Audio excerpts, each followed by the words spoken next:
A paz do Senhor a todos. Estamos muito felizes nessa noite por essa oportunidade de poder ministrar a palavra de Deus nesse culto de doutrina de sexta-feira aqui na sede. E nós vamos ter uma série de estudos sobre o fruto do Espírito Santo.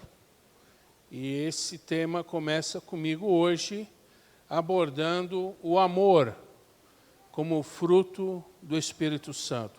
Na próxima sexta haverá outro preletor abordando a sequência do tema, o fruto do Espírito Santo. E eu vou falar sobre o amor. E eu até pensei em apresentar aqui um trabalho no Data Show, porque eu gosto muito de ensinar com imagens, com áudio e vídeo, mas eu não encontrei uma maneira de representar o amor, porque o amor é algo abstrato. Eu não consigo colocar uma representação de uma imagem do amor. Todo mundo coloca o amor como um coraçãozinho. E não vai adiantar eu colocar um coraçãozinho aqui na tela. Da mesma forma, o amor que é fruto do Espírito Santo, como é que eu vou representar o Espírito Santo numa imagem? No Data Show também não consigo. Então, esse tema é abstrato. Mas ele vai se evidenciar, a presença de Deus na nossa vida vai se evidenciar através do nosso comportamento, que vai sinalizar o fruto do Espírito Santo em nós. E essa epístola de Paulo, nós estamos estudando, ela vai abordar uma questão muito interessante e ela vai elucidar alguns fatos muito especiais que o apóstolo Paulo vai trabalhando. O texto bíblico básico está em Gálatas, capítulo 5, versículos 16 a 26, as obras da carne e o fruto do Espírito. Gálatas 5,16. Paulo escreve assim: digo, porém, andai em espírito, e não cumprireis a concupiscência ou a cobiça da carne. Porque a carne cobiça contra o Espírito, e o Espírito contra a carne. E estes opõem-se um ao outro, para que não façais o que quereis. Mas se sois guiados pelo Espírito, não estáis debaixo da lei.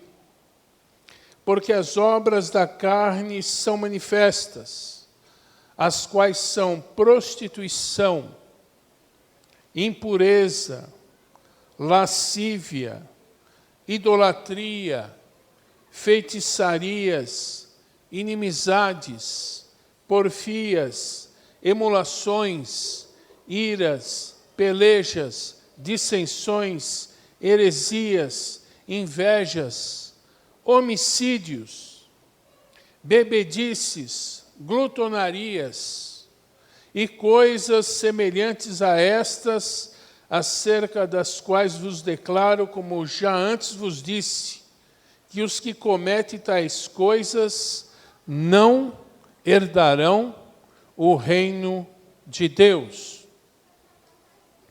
Mas o fruto do Espírito é amor, gozo, paz, longanimidade, benignidade, bondade, fé, mansidão, temperança.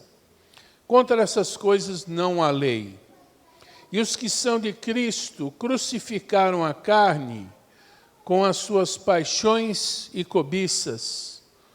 Se vivemos em espírito, andemos também em espírito. Não sejamos cobiçosos de vanglórias, irritando-nos uns aos outros, invejando-nos uns aos outros. Então, esse é o contexto do tema O Fruto do Espírito. E essa epístola, Paulo inicia esse texto chamando a atenção dos irmãos da Galácia. Essa epístola foi escrita aproximadamente no ano 52 depois de Cristo, e a Galácia corresponde a uma região da Turquia, a uma série de cidades compreendidas ali. E Paulo censura os irmãos gálatas. No capítulo 1 ele vai dizendo, olha, eu fico surpreso da maneira como vocês tão rápido passaram daqueles que vos chamou da graça de Cristo para outro evangelho. Gálatas 1:6. Por quê? Porque haviam muitas pessoas que influenciavam os cidadãos, os irmãos dessa região, obrigando os crentes a se circuncidarem, guardar a lei, para que pudessem servir a Cristo. E aí Paulo fica irritado com essa perturbação de pessoas que estavam infiltradas no meio da igreja, obrigando os cristãos a terem um retrocesso e voltarem atrás no tempo do Velho Testamento para se circuncidarem, para poderem então servir ao Senhor. E Paulo fica irritado com isto. E qualquer pessoa ficaria.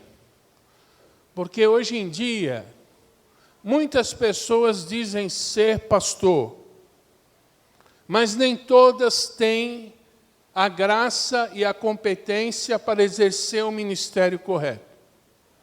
Da mesma forma, muitas pessoas dizem que são pedreiros. Já vi muita gente dizendo, olha, eu sou pedreiro. Mas ele se apresenta à obra sem nível, sem prumo, sem a menor condição de erguer uma parede. Então, a melhor forma de ver se ele é pedreiro ou não é perguntar para ele, me mostra as tuas obras. Cadê as paredes que você levantou? E aí, não é isso, engenheiro? E aí você vai ver cada parede mais horrorosa do que a outra, sem prumo e sem nível, não vai prestar. Da mesma forma, esses instrutores de religião são como esses pedreiros que, no contexto aos Gálatas, queriam ensinar a igreja a se circuncidar, a guardar a lei, para que pudesse servir ao Senhor. E Paulo está explicando o seguinte, olha, a essência do Evangelho não está em observar a lei. A essência do Evangelho não está em se circuncidar. A essência do Evangelho é a transformação do velho homem numa nova criatura, a imagem e semelhança de Cristo.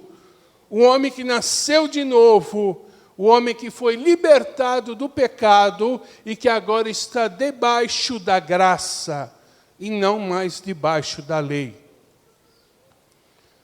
Não que nós venhamos a invalidar a lei, mas a graça está acima da lei.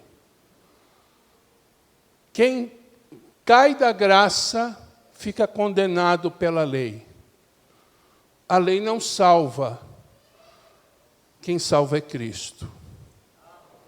E essa transformação é a essência do novo homem, é a essência do Evangelho. Então, guardar a lei, os judeus já estão fazendo. Circuncidar, eles já estão fazendo. Mas eles ainda não nasceram de novo e não são novas criaturas, como o Evangelho nos franqueia esta oportunidade. Então, Paulo está dizendo aos irmãos da Galácia, olha, eu estou surpreso de ver que vocês se deixaram levar por esses falsos mestres que estão envolvidos no meio da igreja, ensinando a ser um judaizante, a guardar os princípios da lei, hoje, na época em que nós estamos, na nova aliança. Então, Paulo fica surpreso e Paulo censura. Ele diz assim, olha, separados estáis de Cristo, vós que vos justificais pela lei, da graça tendes caído.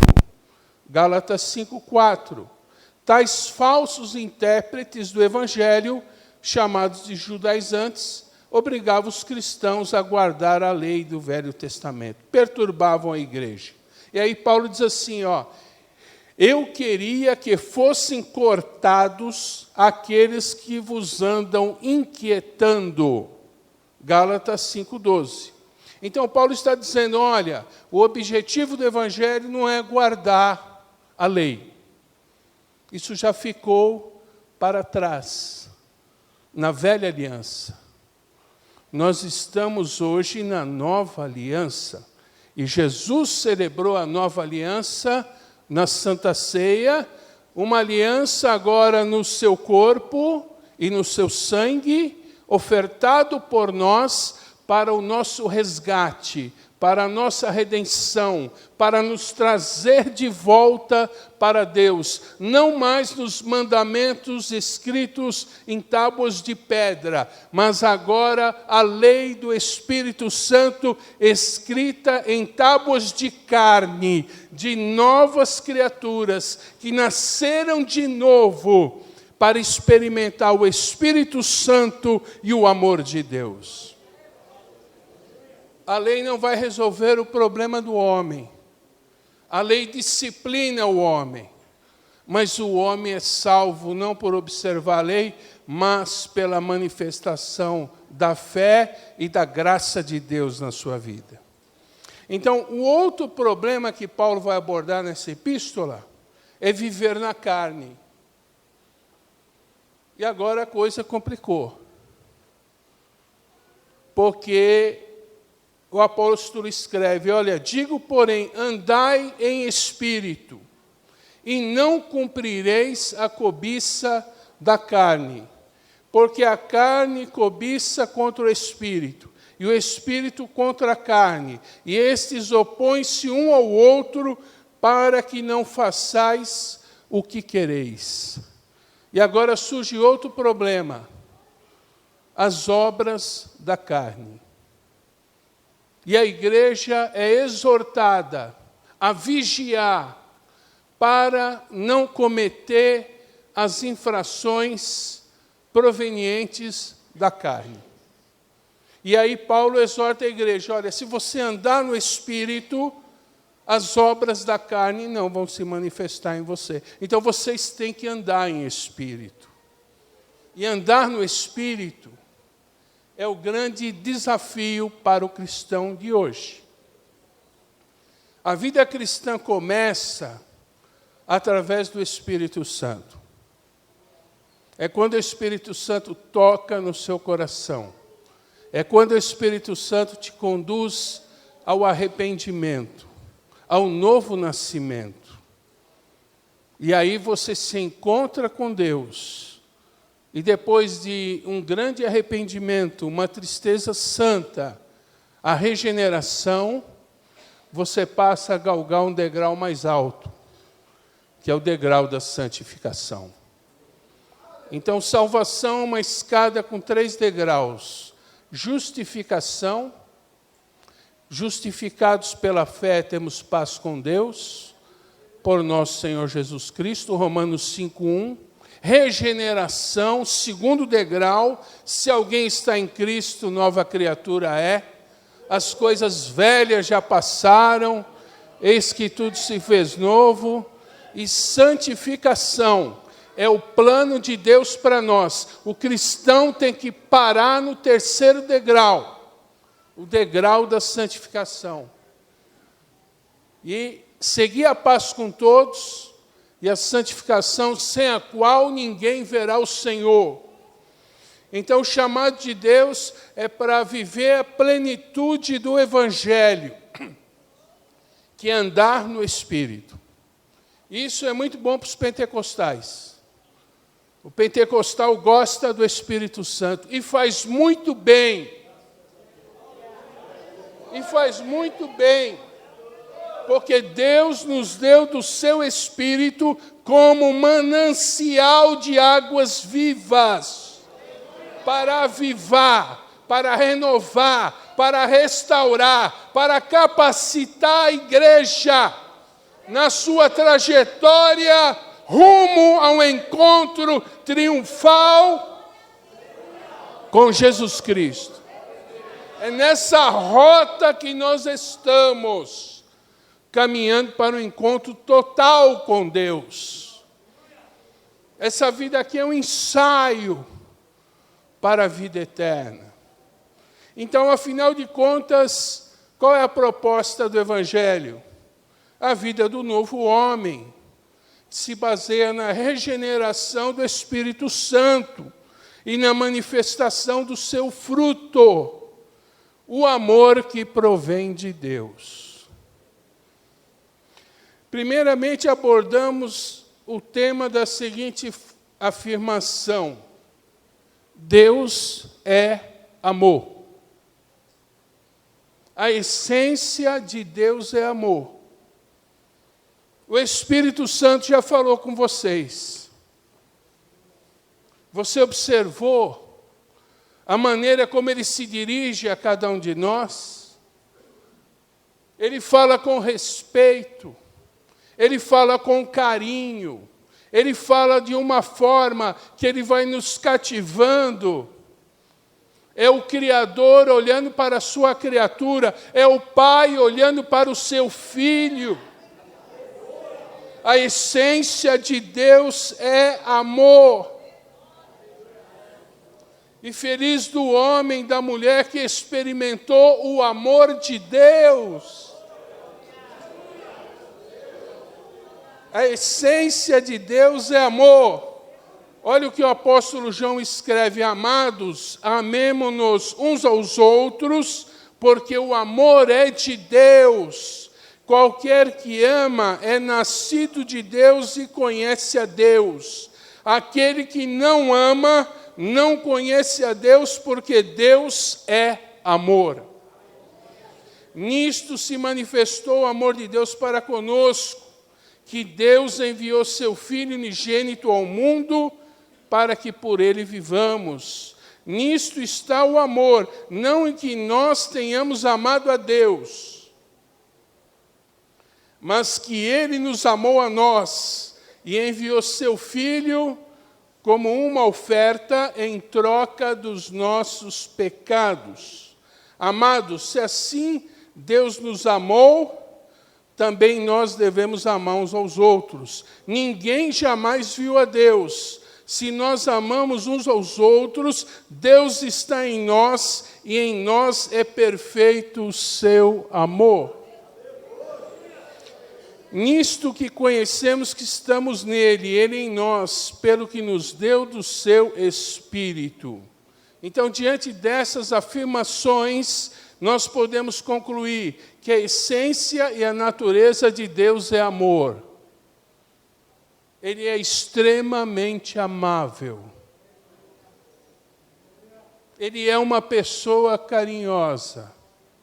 E até quando ele nos corrige, quando ele puxa a nossa orelha, glória a Deus por isso, ele corrige com amor. A essência de Deus é amor. O novo homem, aquele que nasceu de novo, ama a Deus e ao seu próximo. Se você nasceu de novo, você tem que amar a Deus e ao seu próximo.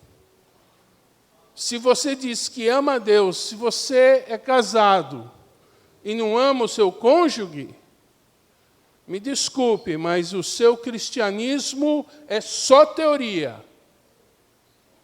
É só conversa. Deus está interessado em fruto, não em folhas. Há uma passagem na Escritura que relata um dos milagres de Jesus, que foi amaldiçoar uma figueira. E Jesus chegou ao pé daquela árvore e disse: olha, nunca mais nasça de ti fruto. E no dia seguinte, os discípulos passaram por lá e ficaram maravilhados. Mestre, o Senhor amaldiçoou a figueira e realmente ela morreu. Porque Deus está interessado no fruto. Deus não está interessado em conversa. É a mesma coisa uma empresa.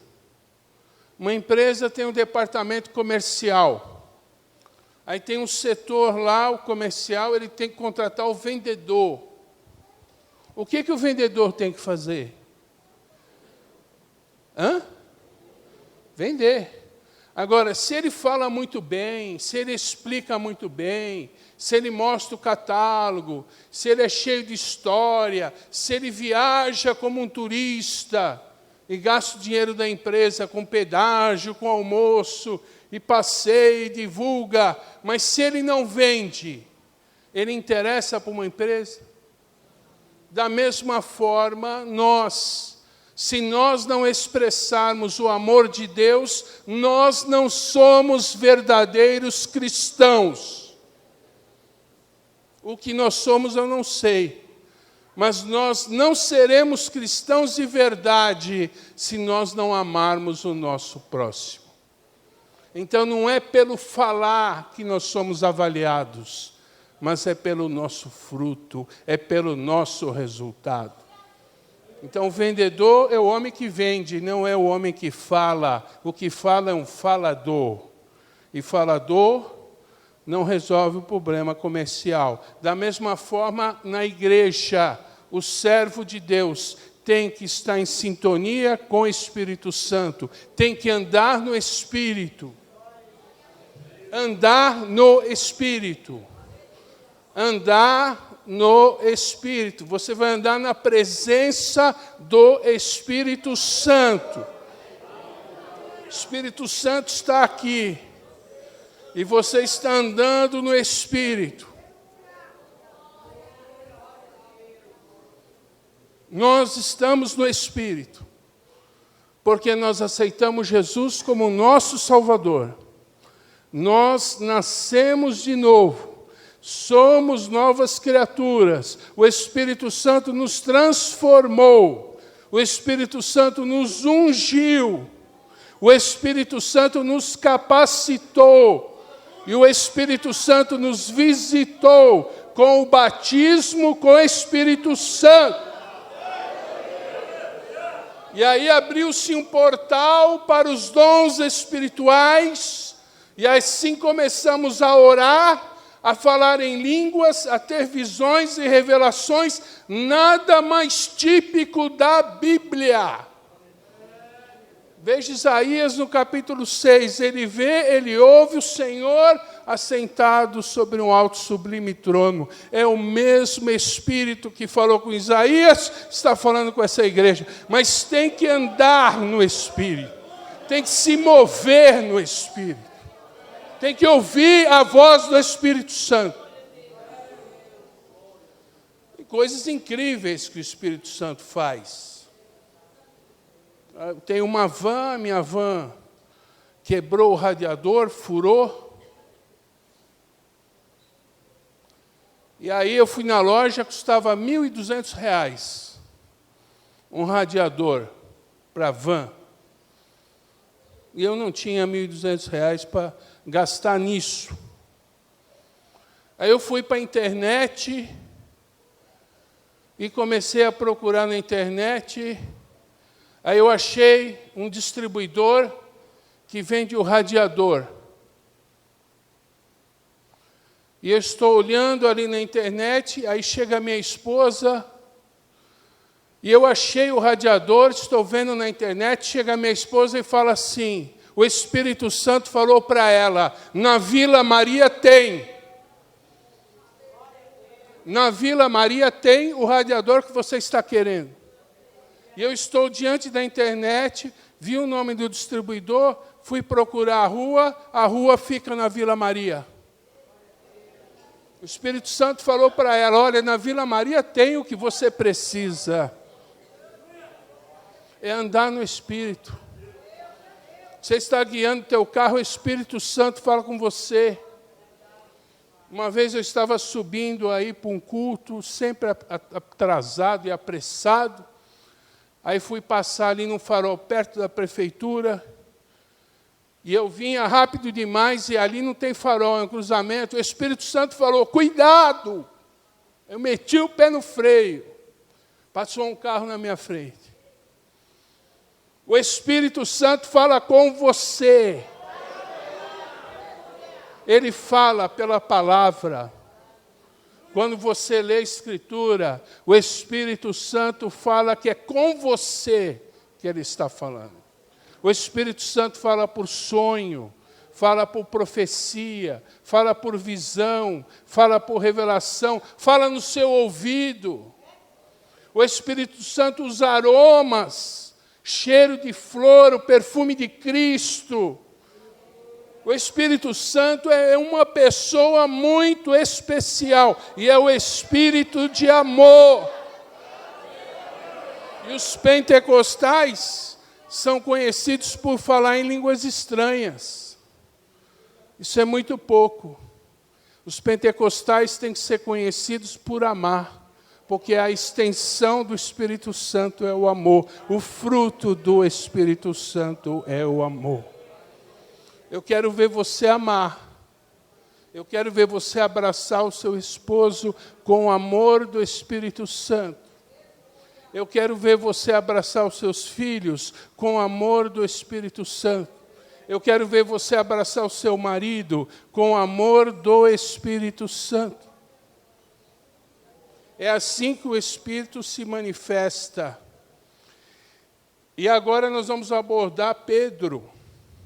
Pedro relata o seguinte: a graça e paz vos sejam multiplicadas pelo conhecimento de Deus e de Jesus nosso Senhor, visto como seu divino poder nos deu tudo o que diz respeito à vida e piedade, pelo conhecimento daquele que nos chamou pela sua glória e virtude, pelas quais Ele nos tem dado grandíssimas e preciosas promessas, para que por elas fiqueis participantes da natureza divina, havendo escapado da corrupção que pela cobiça há no mundo. 2 Pedro 1, 2 a 4. Então nós vemos aqui que Deus nos fez promessas, e Deus nos fez grandíssimas promessas, para que por elas fiquemos participantes da natureza de Deus.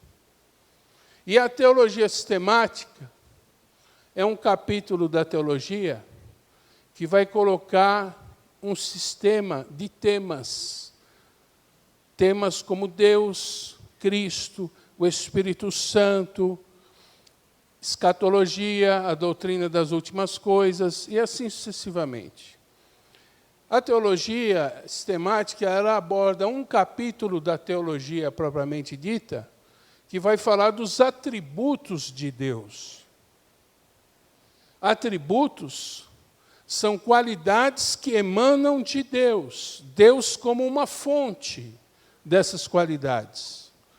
Então, os atributos de Deus que expressam o seu caráter moral é santidade, justiça, fidelidade, bondade, misericórdia e amor. Então, se nós somos participantes da natureza de Deus, nós que estamos ligados a Deus pelo Espírito Santo, nós agora temos que participar dessa natureza. Se Deus é santo, nós temos que ser santos. Se Deus é justo, nós temos que ser justos. Se Deus é fiel, nós temos que ser fiéis. Deus é bom, nós temos que ser bons. Deus é misericordioso, nós temos que usar de misericórdia, porque nós estamos participando da natureza de Deus em nós, e essas qualidades emanam de Deus. Deus como uma fonte da santidade. Então ninguém pode bater a mão no peito e dizer eu sou santo. Não. Eu sou santo se eu fui a fonte da santidade que é Deus e recolhi uma porção para mim de santidade. Se eu sou justo, é porque eu fui a fonte da justiça que é Deus e recolhi uma porção da justiça de Deus em mim. Se eu sou fiel, é porque eu fui a fonte da fidelidade e recolhi uma porção desta fidelidade para mim. Se eu sou bom, da mesma forma. Se eu sou misericordioso, da mesma forma. E se eu amo, é porque eu fui a fonte do amor e recolhi uma porção e quero dividir com todos vocês. Ser participante da natureza divina. É isso o fruto do Espírito de Deus em nós.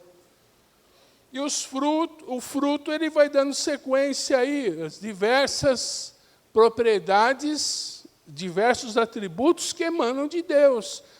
Bondade, amor, tolerância, tudo isso emana da sua sintonia em ser participante da natureza de Deus. E aí nós vamos falar também de Jesus e João capítulo 15. Uma união íntima entre o Pai, que é o agricultor, Jesus é a videira e nós as varas. Está escrito assim, eu sou a videira verdadeira e o meu Pai é o lavrador. Feliz é você de encontrar a videira verdadeira. Quantas pessoas nesse exato momento estão batendo em porta errada, enganados com a idolatria, enganados com a feitiçaria, enganados nas falsas seitas, nos falsos ensinos, coisas que são laços do diabo para aprisionar a humanidade, para levar o homem à sua destruição. Mas nós estamos em conexão com Cristo e eu estou ligado na videira verdadeira. E você também está. E ele diz, eu sou a videira verdadeira, e o meu Pai é o lavrador. Toda vara que em mim não dá fruto, ele tira e limpa toda aquela que dá fruto, para que dê mais fruto. Vós já estáis limpos pela palavra que eu vos tenho falado. Você já está limpo.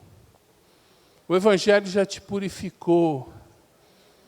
Você já está liberto, você já está transformado, você já é uma nova criatura.